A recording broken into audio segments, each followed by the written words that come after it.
ঘটনাটা পা ভাঙা হয়েছিল, পা পড়ে পিছলে গিয়ে পাড়ে ভেঙে গেছিল। দিয়ে এখন আমার দেখুন কেমন করছে আমার বাবা, ওরা ভুলভাল চিকিৎসা করে আমার বাবাকে এখনো দিয়েছে।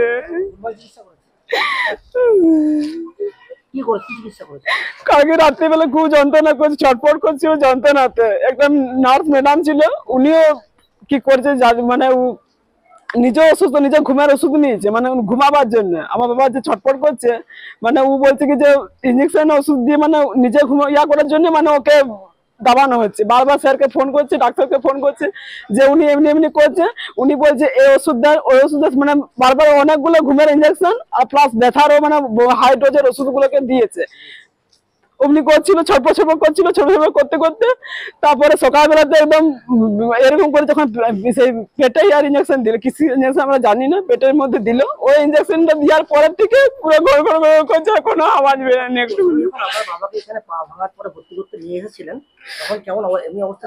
তখন তো যেমন পা ভাঙার কষ্টটা শুধু ছিল, এমনি কোনো কষ্ট তো ছিল না। তো না, কিছু কষ্ট ছিল না তখন। আমরা তো, আমার তো মনে ভালো হলে কি এরকম হতো কি? ভালো হয়নি নিশ্চয়, তবে এরকম হয়েছে। চিকিৎসা হয়নি না।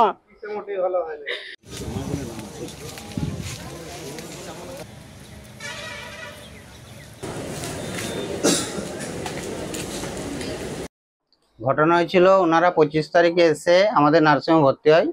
যখন নার্সিংহোমে আসে তখন ওরা হাড়ভাঙা নিয়ে এসেছিল।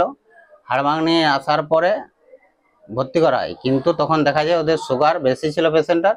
সুগার বেশি থাকাকালীন জন্য মেডিসিন আন্ডারে ভর্তি করা হয়। তারপরে মাঝে মধ্যে CO2 ফল করে, ঠিক আছে, ফল করার পরে তাকে আইসিইউতে দেওয়া হয়। আইসিইউ দেওয়ার পরে তার চিকিৎসা চলছে, কিন্তু কোনো কোনো সময় অক্সিজেন স্যাচুরেশন কমে যাওয়ার জন্যে এমডি মেডিসিন ডাক্তারবাবুকে দেখানো হয়, কিন্তু ডাক্তারবাবু বলেছে যে এটা ওটিটা করা যাবে, কিন্তু হাই রিস্ক কন্ডিশন নিয়ে করতে হবে। এখন বর্তমান পরিস্থিতি এই আছে, এবং আমরা রোগীকে বলেছিলাম যে তোমরা এই রোগীটাকে নিয়ে চলে যাও। তার জন্যে তার কনসেন্টে সই করা আছে, কথা বুঝতে পারছেন, কনসেন্টে সই করা আছে যে রোগী তোমরা নিয়ে যাও। তখন ওরা বলেছিল যে না আমাদের এইখানেই থাকুক, আমাদের রোগীর কোনো প্রবলেম নেই, তার কাগজও আমার এখানে আছে, অনুমতিপত্র লিখে দিচ্ছে। এই হচ্ছে এখন বর্তমান আপডেট। কিন্তু ওনাদের যেটা অভিযোগ, ওনারা অনেকদিন আগে এসেছিল পেশেন্টদের অবস্থা অবনতি হওয়াতে তারা বাঁকুড়ার যে সম্মিলনী মেডিকেল কলেজ সেখানে নিয়ে যেতে চায়, কিন্তু কর্তৃপক্ষে ওদের যেটা দাবি যে তাদের নিয়ে যেতে দেওয়া হয়নি এবং আশ্বাস দেওয়া হয় যে এখানে যা করা করে দেওয়া হবে। না, আমরা বলেছিলাম যে নিয়ে যাও, তোমাদের রোগীর কন্ডিশন খুব একটা ভালো নেই, এর থেকে ভালো জায়গায় ভর্তি করো। কিন্তু ওনাদের বক্তব্য আমাদের যা হবে এখান থেকে করো, আর আমাদের ট্রিটমেন্ট যথারীতি সময়ের সময় ট্রিটমেন্ট চলছে, সমস্ত কিছু পরিষেবা দেওয়া হচ্ছে। এবং পেশেন্ট পার্টিকে যে আমাদের বলা ছিল যে নিয়ে যান আপনারা, তার জন্য আমরা অনুমতিপত্রে সই করিয়েছি। তারা বলেছে যে না আমাদের যা ট্রিটমেন্ট চলছে এখানে থাকুক, এটাই আমাদের চলবে। রোগীর পরিবারের এটাও অভিযোগ যে তাদের পেশেন্ট প্রথমে সুস্থ স্বাভাবিক অবস্থাতেই ছিল, কিন্তু তাদেরকে গতকাল রাত্রিবেলায় ঘুমের ওষুধ বা ইনসুলিন জাতীয় কিছু পুশ করার পরেই তার অবস্থার এই ধরনের অবনতি হয়। না না, প্রথম দিন থেকেই একরকম আছে পেশেন্ট, কোনো কোনো সময় CO2 ফল করছে প্রথম দিন থেকেই। ডাক্তারবাবুকে জিজ্ঞাসা করুন, আমাদের যিনি আছেন জেনারেল MBBS ডাক্তারবাবু আছেন, তাকে জিজ্ঞাসা করুন, তিনি বলবে রোগীর সম্পর্কে, তিনি বলবে কি হয়েছে না হয়েছে, রোগীর প্রথম কন্ডিশন কি ছিল, লাস্ট কন্ডিশন, তিনাকে ডাকুন, দেখুন সব কিছু বলে দেবে। আমরা প্রথমে শনিবারে এসেছিলাম লোপাতে, আসার পরে আমাদের একটু আধার কার্ডটার লিঙ্ক একটু গোলমাল ছিল।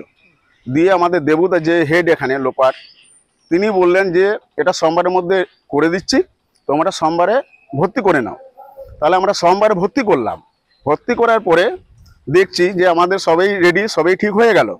কারণ আমরা বুধবারে বললাম, বৃহস্পতি ভুল বলছি,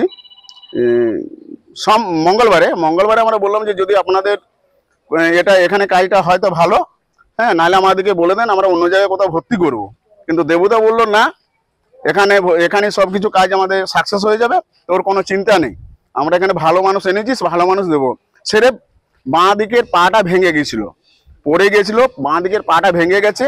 সুগারটা একটু হাই ছিল। দেবুদা বললো সুগারটা একটু কমুক, নর্মাল হোক, কিন্তু নর্মাল হয়ে গেল। হয়ে যাওয়ার পরে কালকে রাত্রেবেলায় খুব যন্ত্রণা আরম্ভ হয়। যন্ত্রণা আরম্ভ হওয়ার পরে ওরা ঘুমের ওষুধ ইউজ করে।